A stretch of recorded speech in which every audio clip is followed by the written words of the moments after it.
ലഹരിക്കെതിരെ സംസ്ഥാനം മഹായുദ്ധം നടത്തുകയാണെന്ന് മുഖ്യമന്ത്രി. വിപുലമായ കർമ്മ പദ്ധതിക്കായി ചീഫ് സെക്രട്ടറിയെ ചുമതലപ്പെടുത്തിയെന്ന് പിണറായി വിജയൻ. ഈ മാസം 17-ന് സർവകക്ഷി യോഗം ചേരും.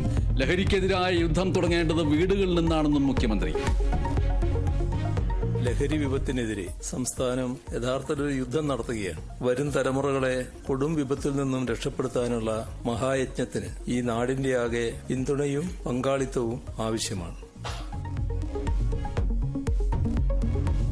മാസപ്പടി കേസിൽ SFIO നടപടികൾക്ക് സ്റ്റേയില്ല.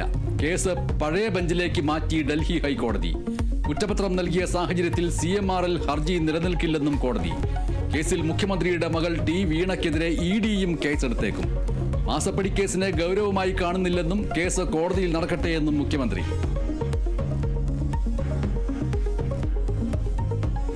കേന്ദ്രാവിഷ്കൃത വിദ്യാഭ്യാസ പദ്ധതിയായ PM ശ്രീ അംഗീകരിക്കുന്നതിൽ തീരുമാനമെടുത്തില്ല. വിശദമായ ചർച്ച വേണമെന്ന് മന്ത്രിസഭ. എതിർപ്പിന് കാരണം CPIയുടെ വിമുഖത. പദ്ധതിക്കൊപ്പം കേന്ദ്ര നയങ്ങൾ കൂടി അംഗീകരിക്കേണ്ടി വരുമോ എന്നതിൽ ആശങ്കയുണ്ടെന്ന് മന്ത്രി V ശിവൻകുട്ടി.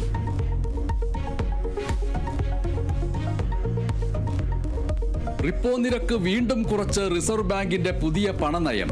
റിപ്പോ നിരക്ക് 0.5% കുറച്ചു. ഭവന വാഹന വായ്പകൾ അടക്കമുള്ളവയുടെ പലിശ നിരക്ക് കുറയും. റിപ്പോ നിരക്ക് കുറയ്ക്കുന്നത് തുടർച്ചയായ 2ാം തവണ.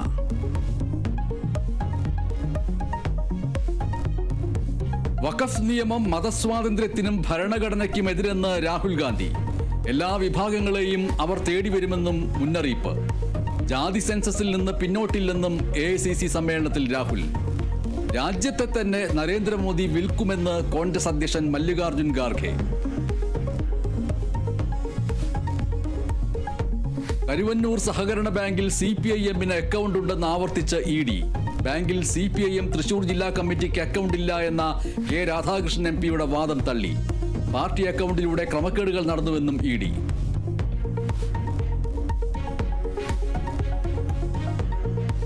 IAS തർക്കത്തിൽ N പ്രശാന്ത് IASന്റെ പരാതികൾ നേരിട്ട് കേൾക്കാൻ മുഖ്യമന്ത്രിയുടെ നിർദ്ദേശം.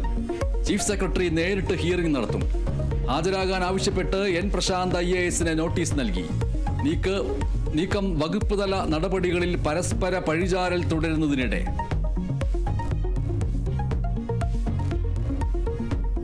ആലപ്പുഴയിൽ 2 കോടി രൂപയുടെ ഹൈബ്രിഡ് കഞ്ചാവ് പിടികൂടിയ കേസിൽ തസ്ലീമയുടെ ഭർത്താവ് സുൽത്താൻ അറസ്റ്റിൽ. മലേഷ്യയിൽ നിന്ന് ഹൈബ്രിഡ് കഞ്ചാവ് എത്തിച്ചത് സുൽത്താൻ എന്ന് എക്സൈസ്. സുൽത്താനെ പിടികൂടിയത് ചെന്നൈ എന്നൂരിൽ നിന്ന്.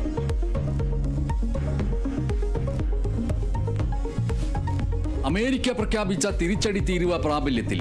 തീരുവ ഇന്ത്യ ഉൾപ്പെടെ 86 രാജ്യങ്ങൾക്ക്. തിരിച്ചടിച്ച് ചൈന. US 84% തീരുവ ചുമത്തി.